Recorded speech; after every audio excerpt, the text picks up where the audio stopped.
The topic that I'm going to discuss today is multiple correspondence analysis. Now, this is my first slide. First of all, we need to understand that what kind of data we require for this analysis. What kind of data we require. So this we want to understand. The data required for multiple correspondence analysis is like this. So in this case, the first column represents the individuals. In this data set, you can say that 1, 2, 3, 4, 5, 6. These are purely the respondents or the individuals. So we assume that there are I individuals here, I individuals 1 to 3 up to I, and we collected the responses of J variables. This is first variable, second variable, third variable, and J variable. And the one of the important feature for in this data set is that all the variables are categorical qualitative, and in simple language, all the variables are multinomial variables. Multinomial means nominal variables are those variables which are categorical in nature, and there may be 2 categories in that, 3 categories, 4 categories, 5 categories as it is. So all the variables are multinomial categorical variables. Clear? So we are having categorical variables in the columns and the individuals in the rows. And imagine these cases. Most of you have collected the data from different respondents in the thesis or paper. So normally the first column represents the respondents, and the column 1 may be male and female. The column 2 is age group. The column 2 is their preferences. The column 4 is type of phone they have, type of car they have, type of houses they have, their education background. So the section A of every questionnaire will fulfill your requirement. So now I am asking you a simple question. Is it possible that in any questionnaire, we are having the data of their socio-economic variables of different respondents? So can we apply multiple correspondence analysis? Right. I have so many questionnaires, and in all these questionnaires, the first column is also always the respondents, and we started with the demographic profiles, and then we describe the skill variables. So it means the scope of multiple correspondence analysis is always there. It's very common to apply, because in almost every questionnaire we have this kind of data set, right? So we have the data of their education, their income, the type of car they have, the type of education they have, the type of houses they have. So it is very easy to apply, right? Now I hope you understand what kind of data we require. Then we converted this data into this table. Actually, why it is important to understand this table? Because multiple correspondence analysis requires input table, which is actually this table. This table is known as indicator matrix or the complete disjunctive table. So let's try to understand that how we make this table. Okay, let's say I share you the data set in which I have the data set of 80 customers, around 80 customers, and I ask them which car you only have, and which is the attribute you like the most in this car, to which income group you belong to, what is your gender, and what is your profession. So there are 5 variables in this data set. Brand of car, the first variable you can see is the brand of car they have, why they like the car, the attribute, income group they belong to, gender, and the profession. Profession I divided into 3: job, businessman, and self-employment. So there are 5 variables, categorical variables we have. And in the brand of car, I selected the 7 brands: Maruti, Hyundai, Tata, Nissan, Honda, Audi, and BMW. Attribute I took 6 attribute I took: price, brand value, mileage, maintenance, design. Income group I take low, middle, and rich. Gender male and female. Profession, job, business, and employed. Now, how to study this table? Suppose the respondent number 1. Respondent number 1 say that I have the Maruti, and I like this car because of the low price, and he belongs to the low income group, and she's a female, and doing job, right? Doing job. And if you take the total of the first row, the total of the first row is 5. 5 is number of variables. Similarly, my respondent number 11 is having the Hyundai car, because it is 1. You can see 1 here, and he liked the car because of the maintenance. He liked the car because of the maintenance, and he's a rich person, female, and doing job, right? So this is the detail of the respondents. So I hope you understand the table. Now give me the answer of few questions. Number one, if you add all the rows, you will get the row total here. And why the row total is 5? Okay, now I'm actually showing you this table so that you can understand the concept. So I make this table also. Yeah, this is the table indicator matrix. Just look at this table so that you can understand the meaning. Now the respondent number 1, if he have the Maruti, then 1, he is not having any other car, so 0. He liked the car because of the price, so this is 1, all others are 0. And if I calculate the sum of the rows, you can see it is always 5. 5 because the respondent belong to one category. And after that, this row total you can understand.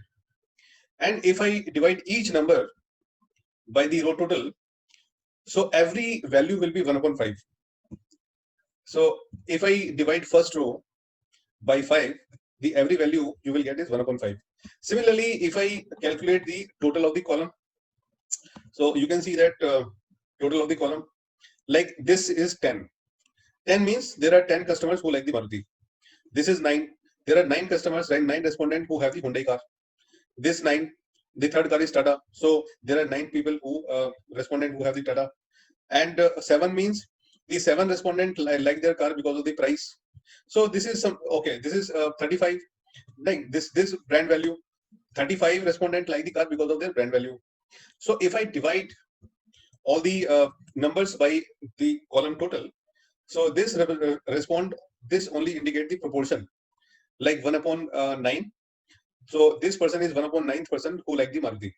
So in this way, we calculate the rows coordinate and the column coordinates, right? So this is the method with the help of which we calculate the coordinates, and these coordinates we are using to make the plot. So I hope you understand this. Now let me go back to the PPT. Let's continue with the PPT. So we are having this kind of table, and all the values are dummy variable. This table is known as indicator matrix or complete disjunctive table. And without understanding this, because I have read so many articles, in all the articles they started from this. And from this article, from this table, now the concept emerges. Now there are some questions like what we are going to do in MCA, what analysis we are going to do in multi-correspondence analysis. Now I'm trying to explain you the basic technique which we are going to explain. The basic purpose of this MCA is to find out, can we classify the respondent on the basis of these categories? Can we say the behavior of different respondents are same or similar or different or what? Now think, right? Maybe it may be possible that the businessmen who are having the Audi car, they like it because of the brand value, and most of them may be male. They belong to the high income group. So is there any similarity among the respondents, right? So this is the basic purpose of the technique. Now think on it, right? Just I'm asking, can we divide the respondent into different groups on the basis of their similarity or dissimilarity? So we are going to find out the answer of this question. Now let me tell you the basic of it. These questions we are going to answer. In this case, two things are very important. If you see the data set, in this data set, two things are important. Number one, the individuals, which we are having the column number 1, and we are trying to find out that which individuals are same, which individuals are different. Number 1. Number 2, we want to find out whether is there any association between the brand of car and the attribute of the car, brand of the car and the income group of. So we are also interested in finding out the association between the categorical variables. So there are two phases of this technique: individual analysis, and second is the study of the variables, right? Categorical variables, are they associated or not?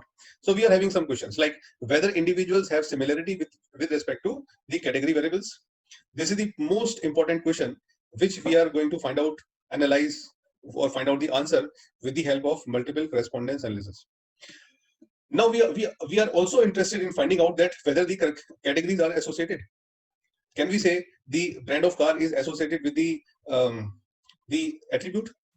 Visualization, and what we are going to do, we are going to visualize the set of association between the different categories, right? So we synthesize the variables. So this is a mathematical aspect. Ignore it. MCA, multiple correspondence analysis, is run on indicator matrix or disjunctive table, which I already explained to you. I think you have clarity on that. So we convert them, the association, into the numbers, and so you can say it is a quantitative technique based on the qualitative variables. Okay, now I'm telling you the concept of the distance. Basically, this formula, the formula you can see here, this formula is known as Euclidean distance. In statistics, this formula is showing you the Euclidean distance. Now, what happens? What is the Euclidean distance? Let me explain you the formula first. And those who have the mathematical background, they know it very well. Now, what happens? Suppose this is the coordinate. This is x coordinate. This is y coordinate. And there are 2 points here in it. One is point A, and second is point B. The coordinate of A is x1 and y1. Suppose this is 7 and this is 9, so it is 7 and 9. B1 it is suppose 2, it is 3, so the coordinate is 2 and 3. So we represent them x2 and y2. Now the distance between A and B, the distance between A and B is calculated by the formula that y2 minus y1 square and x2 minus x1 square. So this is the distance formula that we use in mathematics. So now I'm going to use the same formula to explain you something. So let us go back to the PPT. Okay. Let me check whether I shared PPT with you or not. No, not now. Now you can see the PPT. So let's run it. In this PPT, you can see that I put the distance, that x2 minus x1 square, y2 minus y1 square. This is the formula of calculating the distance. Assume that there are 4 variables x2, y, v1, v2, v3, v4. These are the 4 variables, and we are asking the responses from the respondent. Suppose there are 2 respondents. Respondent 1 say that 2, 3, 2, 3. Respondent 2 say 2, 3, 2, 3. So in this case, you can see that both the respondent are giving you the same response. So if you calculate the distance between these 2 responses, which is equal to 2 minus 2, 0, 3 minus 3, 0, 2 minus 2, 0, 3 minus 3, 0. So here, the distance between respondent 1 and respondent 2 is 0. So the conclusion is that the respondent who gave you the exactly same answer, it means they are exactly similar. The respondent who gives you the same response on all the variables, it means you can put both the response exactly similar. So we conclude that individuals are exactly similar. So in this way, we find out the similarity. Now in case number 2, in case number 2, respondent 3 say 3, 4, 3, 4. Respondent 4 say 2, 1, 2, 1. So in this case, you can see that the respondent number 3 and the respondent number 4 are giving you entirely different answers. So when you calculate the distance between them, it is not equal to 0, it is maximum. So D is found to be maximum. How you calculate D? 3 square root 3 minus 2 square, 4 minus 1 square plus 3 minus 2 square plus 4 minus 2 square. So because here there are 4 dimensions, 4 variables, so distance is found to be highest. So you can say the individuals are entirely different, totally different. Individuals are different because they are giving you different responses.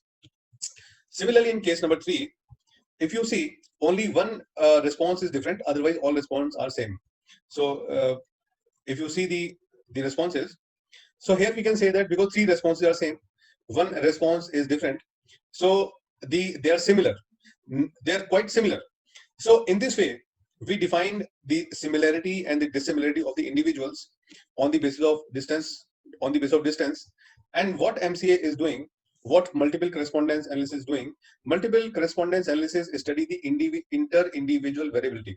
So inter-individual variability means the distance and distance between them. If the distance is low, they are similar. If the distance is high, they are dissimilar.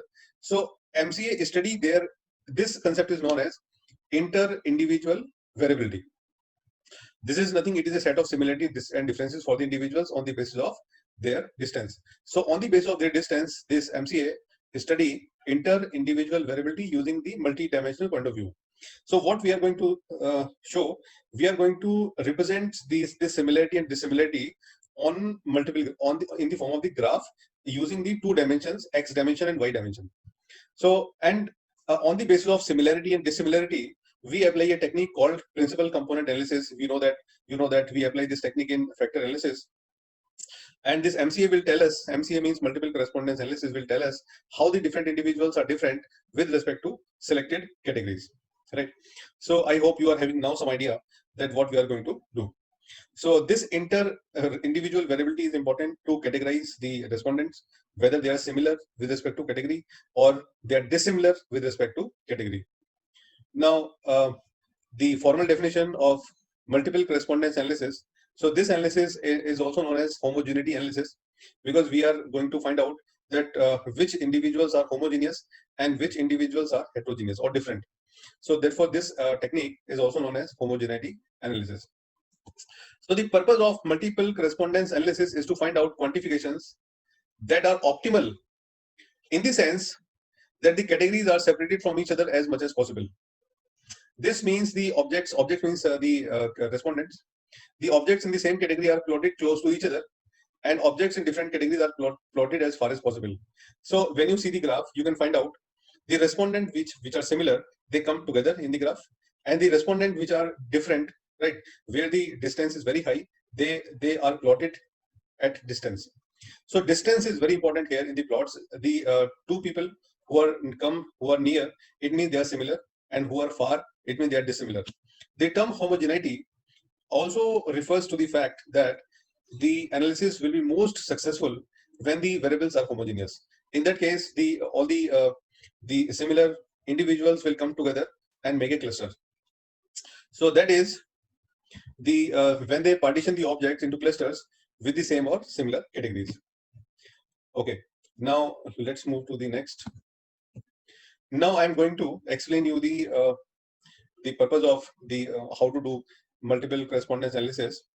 So I'm showing you all the steps which we are going to do in the SPSS software, because I done it in Stata R SPSS. So here I'm showing you the how to do multiple correspondence analysis in SPSS software. So the basic command is the multiple correspondence analysis is analyze dimension reduction optimal scaling. So we are going to use this option of optimal scaling, and when you click on this option, this window will come. Now in this window, the first condition that is required is all variables are multiple nominal. Nominal means categorical, and multiple nominal means they are having multiple categories. Like education is having 4 categories or 3 categories, so there are subcategories. And number of set of variables, we have to click on one set. And what we are going to do, you can see we are going to apply multiple correspondence analysis, right? So you have to select these two options and can move. So now because in the file we are having the 5 variables, so we can send all the 5 variables in the analysis variables. So here you can see that there are 3 variables. There are 3 variables: analysis variables, supplementary variables, and the labeling variables. So normally we divide the variables into 2 categories or 3 categories basically.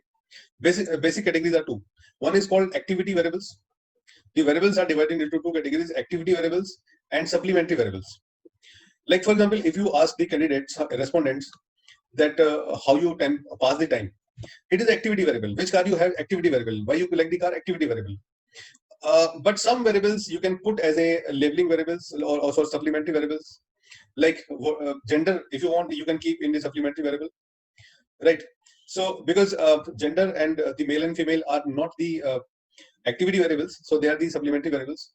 So that is your choice. If you want to include gender in the activity variable, you want to relate it with the other variables, you can keep it here, or you can keep it supplementary variables.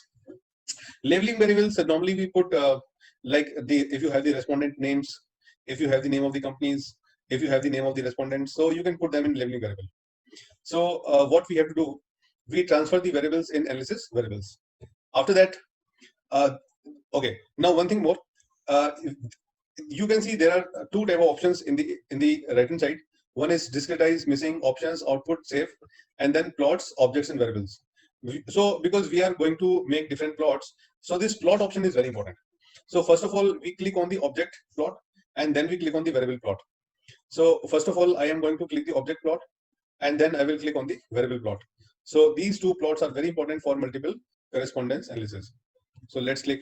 Now, when you click on the object plot, first option, what you need to do, we are going to plot object points. Object points means for each variable, we want a separate graph so that we can identify that whether we can club them into different categories or not. Right. So that we can identify the locations of different options in the multinomial variable. So you have to click on object plot. Then you can select the different options here and send them into selected. Right. We also want to take labels of according to the variables, and you can put all the variables into the selected option. After that, we click on the variable point. Now I am show you. After clicking on the OK, you have to click this variable option. And in this variable option, you have a very important option, then joint category plots. Actually, the most important plot is coming from this option. You select all the important variables and send into the joint category plots. So the plot which I showed you in the beginning of the lecture, so that kind of plot you can make by this command. And you just click on the display plot, and after that you can see the plots. So these two commands are important commands in MCA. And then what kind of output will come, I am going to show you. Homogeneity analysis can compute a solution for different dimensions. Actually, dimension means the x-axis, y-axis, z-axis, and so on. But you know that we cannot represent the graph in 3 dimension, 4 dimension, 5 dimension. So maximum number of dimensions we can take is only 2. Right? But software will give you, there is a formula that maximum number of dimensions equals either the number of categories minus the number of variables with no missing data, or the number of observations minus 1, which is smaller. So like for example, in our case, we are having 5 categories and number of categories minus the number of variables. So we have to find out the number of categories and minus number of variables, which is 5. And but whatever value comes, we have to check only 2 dimension figure. The graph always comes in a 2 dimensional, so we have to take only 2 dimensionals. However, I also write here, however, you rarely use the maximum number of dimensions. A small number of dimensions is easier to interpret, and after a certain number of dimensions, the amount of additional association accounted for is almost 0. So what it means, like for example, we want to know that how much variance is explained by dimension 1, how much variance is explained by dimension 2, how much variance is explained by dimension 3. So as you move on, the percentage of variance explained by the additional dimensions is just negligible. So maximum we can go for a 2-dimensional picture in the multiple correspondence analysis. Now the first table, which is very important table, comes as a result of multiple correspondence analysis, is model summary. Now in model summary, we can see that there are 2 dimensions considered by the software. The first dimension, Cronbach alpha, is 718, and the second dimension, Cronbach alpha, is 0.627. If you square them, you will get the value of inertia. Inertia is nothing, it is the eigenvalue. And on the basis of the eigenvalue, we are having the proportion of variance. So if you can see in the graph, the 47% of the variance, the 47% of the variance is explained by the dimension number 1, and 40% of the variance is explained by dimension number 2. So which means the dimension number 1 as well as the dimension number 2 are equally important for this analysis. The first dimension is explaining you 47%, the second dimension is explaining 40%. So in total, you can see that nearly 87% of the variance in the data is accounted for by the solution, which means 47% by the first dimension and 40% is by the second dimension. And if you take the total of them, the answer is 87. So I put 87 here. And the 2 dimensions together provides an interpretation in terms of distances. Okay, so all the interpretation we calculate here is in terms of the distances. Okay, now the second line, just have a look on this. If a variable, actually there are 2 types of variables: the variables which can discriminate, the variables which cannot discriminate. Right, the variables which can discriminate the respondents, variables where there is no association. So there are 2 types of variables in this kind of analysis, and we are interested in finding out the discrimination power of all the variables. So now I'm just going to show you how we can explain the discriminatory power of the different variables. If I ask you that, do you think that the type of car they have or the brand value they have can discriminate the different individuals? Yes, maybe, may not be. So if a variable discriminate well, the object will be close to the categories to which they belong to. Ideally, the object in the same category will be close to each other. That is, they should have similar scores, and categories of different variables will be close if they belong to the same object. Okay, so let me explain you with the help of some example. Now, this is a joint plot which I got from the data set. Now, if we analyze this dimension, you just look at it and see, like for example, one of the dimensions I observe is this, and then second category I can plot this, the third category I can plot this. So if you just compare these categories, you can see that male who are rich have BMW because of the brand value Audi. So male rich businessman, BMW brand Audi, so they have some association. Then female who are self-employed or females mileage Hyundai. So female like the car like Hyundai Nissan because of mileage and maintenance, and those who are self-employed and belongs to the middle group. Then you can see that the male and female both who belong to the low income group, they like Maruti and Tata because of the price and the design, and most of them are doing the job. So male and female comes in between, comes in the middle. So you can make the category like this. So just look at this, and some meaningful information we may get from this table, and in this way we can make the conclusions that whether there is an association between the categories or not. Okay, so I think you understand the results. So I can say the Audi and BMW is associated with the brand value, and only the rich persons can have this car. Those who are doing the business, especially males, after then females. Females who belong to the middle income group, self-employed, they have the car like Hyundai, Nissan, Honda because of the low maintenance and mileage. Similarly, we can conclude from here, right? So this is the most important chart you can draw from the multiple correspondence analysis. Let's move to the further analysis. Now, after that, so whatever I write here, I will already explain. Now, the second plot, which is very important plot, comes like this. Okay, now just see this plot. In this plot, you can see the different lines. The profession, attribute, income group, and brand. So the highest value we found in case of brand, it means the brand is the number one variable which is discriminating the individuals clearly. So the most discriminating variable is the brand, followed by the profession, then attribute, then income group. And suppose I'm just giving you one example.